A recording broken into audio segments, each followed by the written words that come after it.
That's between us. They used this on Apollo 13, man. You're good to go, bro.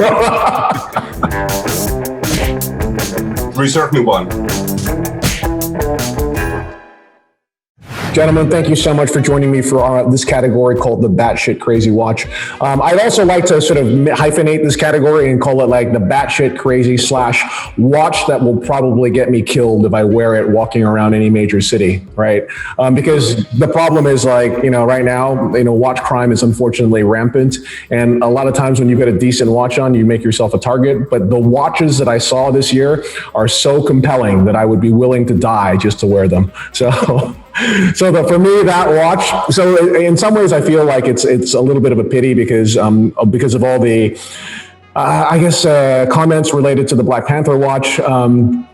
In some ways, and which incidentally I think is a beautifully crafted timepiece, and I love the fact that it's a 42mm case. Do I think that the execution could have been a little bit more complex? Probably yes. But I think it's also maybe overshadowed a little bit all the other watches that AP put out, which were some of the most stunning watches that I'd seen for a while. And the watch that I fell in love with, that's batshit crazy, and I can't afford it, and if I wore it, it would definitely get me killed.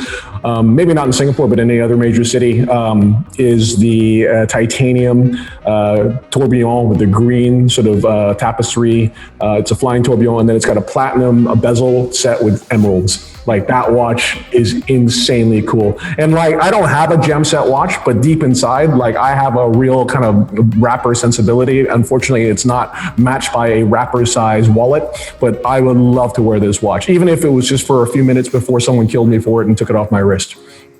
I am shocked that you don't own a gem set watch. I am shocked. Can I just also say that how beautiful that like green dialed 5711 with the diamond bezel is. And I've also, like, I don't know for you guys, right?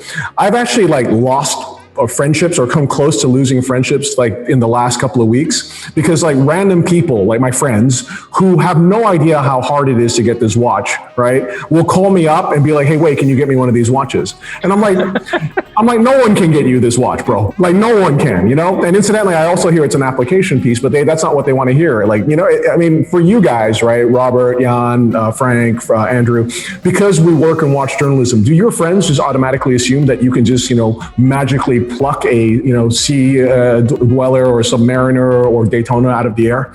Any Rolex. And how do you have that conversation with them, like, where you're like, dude, it's not possible, right? Simply laughing. That's the best. My landlord asked me he called me up and said, you guys are in watches, right? I'm like, we've been here for 6 years. Yes, we're in watches. And he's like, can I have one of those pandas? He just wanted a panda. So like the bear. Yeah, I don't know. He wasn't specific.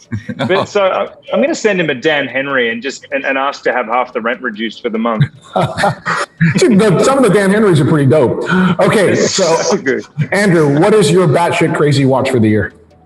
Look, I don't know. This is maybe an insider comment, but like one of the things I really look forward to at Watches&Wonders is the Hybris Mechanica from JLC, and this is the watch that's just invariably batshit. There hasn't ever been one that isn't completely batshit.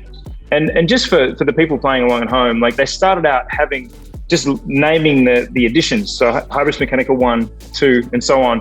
But now they name them after the caliber, and they're starting to become even crazier. And this year I thought was just absolutely wild, because you look at it's the first ever reverso by JLC that is also a Hybris Mechanica piece, and it uses something. I've always wondered why they didn't use the cradle of there's so little use of the cradle in a reverso. So seeing every literal square millimeter of this reverso kind of canvas being used for 11 complications, and resulting in a watch that needs to be adjusted once every 1,111 years.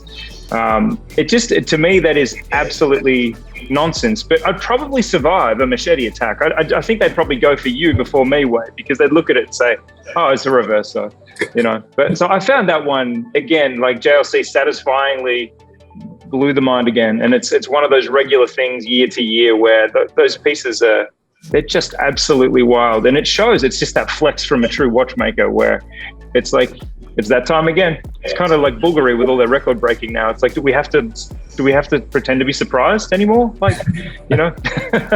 So that's mine. I think the quadriptych piece by JLC is just the ultimate flex from an ultimate watchmaker. And Frank, what was your batshit watch of Watches and Wonders? That has to come from an Italian brand. I do love our environment, and I do think that we have to save our environment. But when Panerai dropped E-Steel, sorry, I love it. They're going to save the planet with a few grams per watch that is made of E-Steel. Yeah. Sorry. all kudos to Mr. Schäufele for using Fairmine gold. Honestly, I think that's a very good thing, but E-Steel just seriously killed it. It was. I like how everyone has a different definition of batshit as well. I don't know whether we're being pranked here. I've just got this feeling like I'm waiting for the kind of the record scratch or something here, or not. No. So I think I understand Frank's perspective. I think, Andrew, from your perspective, batshit was like batshit crazy technically. Mine was like batshit crazy, like it's so dope, but it's going to get me killed. And then Frank's was like, different take on it. So, I think I get it now. At least I laughed my ass off. Indeed, sir. And then, so on that note, Robert Jan, what is your batshit watch for this year? My batshit crazy watch, there are actually 8 of them. Wow. It's the 8 Marvels of the World by Louis Moinet. I really love them. I love this brand.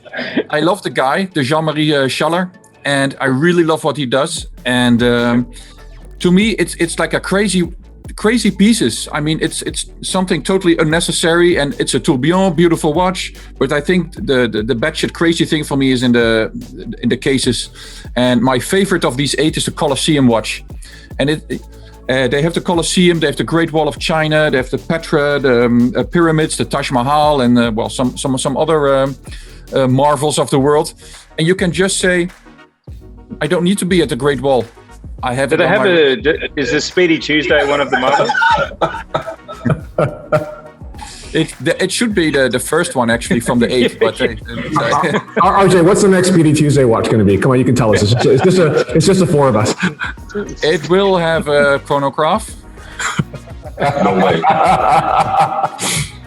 And you've given it away now. Yeah. No, it's for me. This was the batshit stuff, and I can come up with some crazy complication or like you say, Frank, the Panerai. But I think for me, it's about the design. You can say the AP with the Marvel comic thing. But for me, what this guy does at Louis Moinet, I think that's really, really cool. I think there's many flavors of batshit. Many flavors of batshit. Yeah, I have to say I love that dude as well. Like, and I love visiting his booth, like in Basel as well, because he always had some entertaining device like in there. I think once he had this little like machine you would get into, and you would. To be fair, I was quite hungover when I got into it, so that's the best. I took a little nap. It was super cool, but he's a very cool dude. I love that.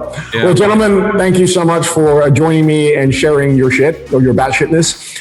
And from that, we're going to move on to the next category. Thank you. But before we do, you got to give something away from that plush environment that you're in. I was going to give away something made from recycled steel, but I don't want to make Frank angry. You know what? I'm going to give away not this cigar, but one unsmoken version of this cigar, which is a Partagas Maduro No. 1, which is a great cigar. So hopefully whoever wins this is like a 12-year-old girl, and I can send you this cigar, and you can impress your parents with it. And remember, when people ask you where you got it from, it was from Time+Tide. Uncle RJ.